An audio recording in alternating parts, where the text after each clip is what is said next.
Subscribe कीजिए learn triple E channel को और प्रेस कीजिए इस बेल आइकॉन को ताकि आप देख सकें लेटेस्ट वीडियो सबसे पहले। हेलो दोस्तों, लर्न ट्रिपल ई चैनल पर आपका एक बार फिर से स्वागत है। मैं हूं आपका दोस्त जगदीश जोशी। दोस्तों, इस वीडियो में हम डिस्कस करेंगे कि करंट लगने की स्थिति में क्या करें और क्या ना करें। देखिए, ये क्वेश्चन अगर आप इंटरव्यू में जाएंगे तो इंटरव्यूअर आपसे हो सकता है ऐसा क्वेश्चन भी पूछ ले कि करंट लगने की स्थिति में आप क्या करोगे, या अगर आपको करंट लग गया तो उस टाइम पे आप क्या करोगे, या फिर अगर आपके किसी मतलब कि पार्टनर को या आपके शिफ्ट में जो भी है अगर उसको करंट लग गया, या फिर किसी मशीन के ऑपरेटर को अगर करंट लग जाता तो उस स्थिति में आप क्या करोगे। तो इसका जवाब आपको तुरंत देना होता है, यानी कि सोच समझ करके नहीं, क्योंकि जब आपको करंट लगेगा तो उस टाइम पे, या फिर जब आपको किसी और को भी करंट लगेगा तो उस टाइम पे आपके पास सोचने के लिए टाइम नहीं होगा कि आप क्या करें और क्या ना करें, है ना। अगर आपने वहां पे थोड़ा सा भी टाइम वेस्ट कर दिया तो ये समझ लो किसी और की जान चली जाएगी। ओके, तो इसलिए हमें ये जानना बहुत ज़रूरी है और अपने माइंड में बिल्कुल बैठा लेना है कि हमें क्या करना चाहिए और क्या नहीं करना चाहिए। क्योंकि देखिए, जो इलेक्ट्रिकल का जितना भी जो हम काम करते हैं तो हमें दिमाग के सारे दरवाजे खोल करके काम करना पड़ता है, क्योंकि वो कहते हैं ना कि सावधानी हटी तो दुर्घटना घटी। तो हमें बिल्कुल सावधानी से और दिमाग के सारे दरवाजे खोल के काम करना चाहिए और काम करना चाहिए। ठीक है, तो हम चलिए इस वीडियो में आगे डिस्कस करते हैं कि हमें क्या करना चाहिए और क्या नहीं करना चाहिए। तो अगर मान लीजिए कोई वायर पड़ा हुआ है, यानी कि अगर आप रोड पे भी जा रहे हैं, अगर कोई पोल से कोई वायर गिर के आपके ऊपर गिर गया है, किसी और के ऊपर गिर गया, वैसे हमारे ऊपर गिरेगा तो हम क्या कर पाएंगे, है ना। अगर किसी और के ऊपर गिर गया, या फिर इंडस्ट्री में भी, कंपनी में भी किसी को करंट लग गया, या फिर कोई वायर मशीन मतलब कि उसमें करंट आ रहा है, या फिर उसकी बॉडी अर्थ नहीं है, अगर उसको किसी को शॉक लग गया तो उस टाइम पे क्या करें। या फिर अगर घर के अंदर भी अगर हमें या फिर किसी और को शॉक लग जाता है तो उस केस में क्या करें। तो देखिए, सबसे पहले तो ये है कि जिस भी इंसान को करंट लगा है, चाहे वो घर में लगा हो या फिर बाहर लगा हो या फिर इंडस्ट्री में लगा हो, उसको सबसे पहले मतलब जो वायर से वो कनेक्ट है या फिर जिस मशीन से उसको करंट लग रहा है ना, तो उस इंसान को पकड़ के मतलब कि उस सप्लाई से अलग करने की कोशिश बिल्कुल भी ना करें। क्योंकि अक्सर ही देखा जाता है कि जब भी किसी को करंट लगता है तो बचाने वाला आदमी उस करंट मतलब कि जिस व्यक्ति को करंट लगा है उसको बचाने के लिए उसको पकड़ के उसको अलग करने की कोशिश करता है। तो इस केस में क्या होता है कि जो दूसरा बंदा जो बचाने के लिए गया था वो भी उसके साथ ही मतलब मारा जाता है, या फिर उसको भी शॉक लग जाता है। तो हमें ऐसा नहीं करना है।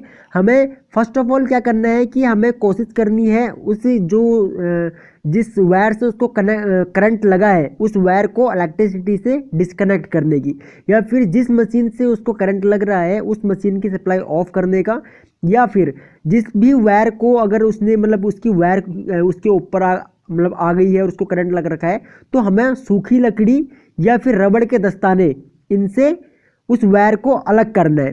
ठीक है, और दूसरी बात, जब इलेक्ट्रिक करंट लगता है तो थोड़ी ही देर में के बाद, ये मान के चलिए अगर 10 सेकंड तक भी अगर किसी को अगर इलेक्ट्रिसिटी ने पकड़ लिया तो ये मान के चलिए वो आदमी तुरंत वहीं पे बेहोश हो जाएगा।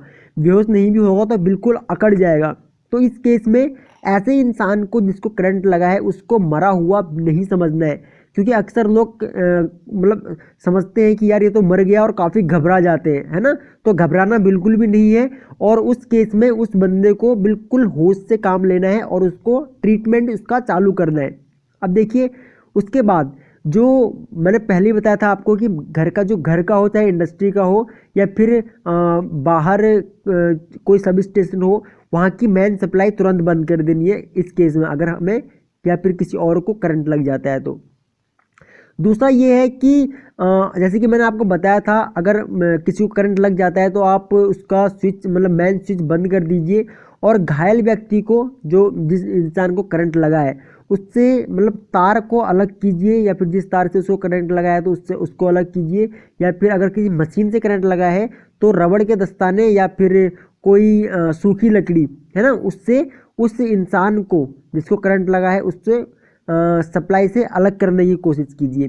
ठीक है, दूसरा ये है कि उसके बाद अगर वो मतलब बेहोश हो जाता है तो सबसे पहले उसके कपड़े जो उसने पहन रखे हैं उन्हें खोल करके उसके कपड़े ढीले कीजिए ताकि हवा मतलब हवा लगे उसको, और उसके बाद उसको आप ट्रीटमेंट उसका चालू कीजिए। अब ट्रीटमेंट कैसे चालू करना है उसका, क्योंकि आप जब डॉक्टर को बुलाएंगे तो डॉक्टर को आने में थोड़ा टाइम लगेगा, ठीक है। तो डॉक्टर के आने तक, ठीक है, डॉक्टर के आने तक हमने उसका ट्रीटमेंट करना है। तो वो किस तरीके से हम करेंगे, तो हमें उसको जो एयर देनी है ना, माउथ टू माउथ हमें उसको एयर देनी है। उसके बाद माउथ टू माउथ अगर वो इस एयर देने के बाद भी अगर वो नहीं उठता है तो उसके बाद हमने क्या काम करना है, माउथ टू नोज़, ठीक है। तो हमें उसको एयर देनी है। तो उसके बाद थोड़ी देर के बाद वो जो जिस इंसान को करंट लगा है वो इंसान क्या होगा, होश में आ जाएगा, क्योंकि काफ़ी चांसेस हो जाते हैं इस केस में कि उस बंदे को होश आ जाए। और हमें किसी भी विद्युत मरम्मत, जैसे कि यहाँ पर लिखा हुआ है, किसी भी विद्युत मरम्मत के समय अपने पाँव के नीचे रबड़ की सीट, लकड़ी या समाचार पत्रों का बंडल अवश्य रखें। देखिए, कभी भी आप कोई भी इलेक्ट्रिकल का मेंटेनेंस कर रहे हैं, इलेक्ट्रिकल इक्विपमेंट का या फिर बिजली का कोई भी काम कर रहे हो आप, तो आपके पैर यानी कि आप पूरे के पूरे इंसुलेटेड होने चाहिए, आपके टूल प्रॉपर इंसुलेटेड होने चाहिए, और आप जहाँ पे भी काम कर रहे हैं वहाँ की ज़मीन भी पूरी तरीके से इंसुलेटेड होनी चाहिए, ठीक है। ये आपकी सेफ्टी का सवाल है। दूसरा कि जब जैसे कि मैंने आपको बताया था कि करंट लगने की स्थिति में आप सबसे पहले क्या काम कीजिए कि उस इंसान के मतलब कि यहाँ श्वास के लिए प्रथम दबाव डालें, यानी कि उसकी जो उसको पकड़ के, जैसे कि यहाँ पे इमेज दिख रही है, ठीक है, इसको दबाने की कोशिश कीजिए, दबाइए, ताकि क्या होगा, एयर जो उसके अंदर है वो वहाँ से मुंह से बाहर निकलेगी। यहाँ पे देखिए, यहाँ पे लिख रखा है छाती को खोल कर श्वास अंदर जाने दें, ठीक है। इसकी शर्ट वर्ट के बटन खोल दें आप। खोलने के बाद ताकि क्या होगा कि जिस इंसान को करंट लगा है ताकि उसको थोड़ी बहुत हवा लगे। उसके बाद श्वास अंदर लाने के लिए दबाव हटा लें। उसके बाद क्या है कि जो आपने प्रेशर दिया था इसकी चेस्ट में, यहाँ से आप दबाव डालिए। दबाव डालने के बाद क्या होगा, जो उसके अंदर जो हवा होगी वो बाहर निकलेगी, ठीक है। उसके बाद यह है कि श्वास आने के पश्चात छाती दबाकर श्वास बाहर निकालें, घायल की चेतना लौटने तक यह प्रक्रिया करते रहें। उसके बाद आपने क्या काम करना है, उसको मतलब कि उसकी चेस्ट को प्रेशर करना है, ठीक है, पंप करना है उसकी चेस्ट को। तो इससे क्या होगा कि ऐसा तब तक करना है जब तक उस बंदे को होश ना आ जाए, ठीक है। बाकी के तो डॉक्टर आएगा ही और डॉक्टर देखेगा ही उसके बाद। और यहाँ पे कुछ इलेक्ट्रिक शॉक, यानी कि अगर इलेक्ट्रिक शॉक लग जाता है या फिर कहीं पे इलेक्ट्रिकल शॉर्ट सर्किट की वजह से आग लग जाती है, तो हमें इन जो डॉक्टर्स, मतलब कि डॉक्टर तो हमें पता ही है कि डॉक्टर क्या कहते हैं, उसका नंबर अगर होना चाहिए। वैसे हर कंपनी में पहले तो खुद का डिपार्टमेंट होता है डॉक्टरों का, ठीक है। एक मतलब डॉक्टर भी बड़ी बड़ी कंपनियों में डॉक्टर भी रखे जाते हैं, लेकिन अगर कंपनी में डॉक्टर नहीं है तो हमें किसी हॉस्पिटल के डॉक्टर का नंबर ज़रूर होना चाहिए, या फिर हमें एम्बुलेंस का नंबर, पुलिस का नंबर और फायर ब्रिगेड का नंबर, ये 3 नंबर हमें ज़रूर याद होने चाहिए। ध्यान रखिए, इंटरव्यूअर आपसे पूछ सकता है क्योंकि इमरजेंसी किसी के भी साथ आ सकती है, तो इसलिए हमें एम्बुलेंस का नंबर होता है 102 या फिर 1099, ओके। और हमारा पुलिस का नंबर तो आपको पता ही होगा 100, और फायर ब्रिगेड का नंबर होता है 101। अगर कहीं पे आग लग जाती है तो हमें फायर ब्रिगेड को कॉल करके बुलाना होता है, तो इसलिए फायर ब्रिगेड का नंबर होता है 101। और एक इम्पोर्टेंट चीज़ ये है कि अगर किसी भी व्यक्ति को करंट लग जाता है और वो बेहोश हो जाता है तो उसे कोई भी लिक्विड यानी कि कोई भी तरल पदार्थ नहीं देना है, ओके। तो इस चीज़ को आप बिल्कुल ध्यान रखिए, और बेस्ट ऑफ लक। मैं यही चाहूँगा कि आपको कभी करंट ना लगे। तो कभी भी अगर आपके सामने किसी इंसान को करंट लगता है तो आप घबराइएगा बिल्कुल मत, ठीक है।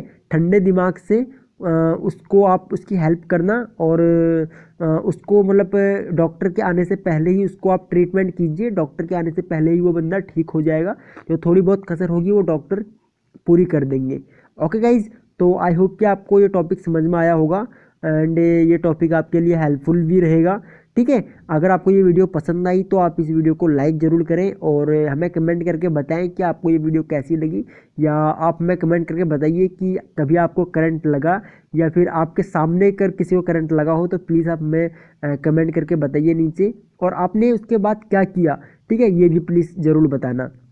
और आप इस चैनल पर न्यू है तो आप इस चैनल को सब्सक्राइब कर लीजिए, और आप हमारा एंड्रॉयड एप्लीकेशन भी डाउनलोड कर सकते हैं। ऐप का लिंक आपको इसी वीडियो के नीचे डिस्क्रिप्शन में मिल जाएगा। तो सिंपली आप उस लिंक को फॉलो करके गूगल प्ले स्टोर से हमारा ऐप भी डाउनलोड कर सकते हैं। ओके गाइस, तो थैंक्स फॉर वॉचिंग। जल्द मिलते हैं अपनी अगली वीडियो में।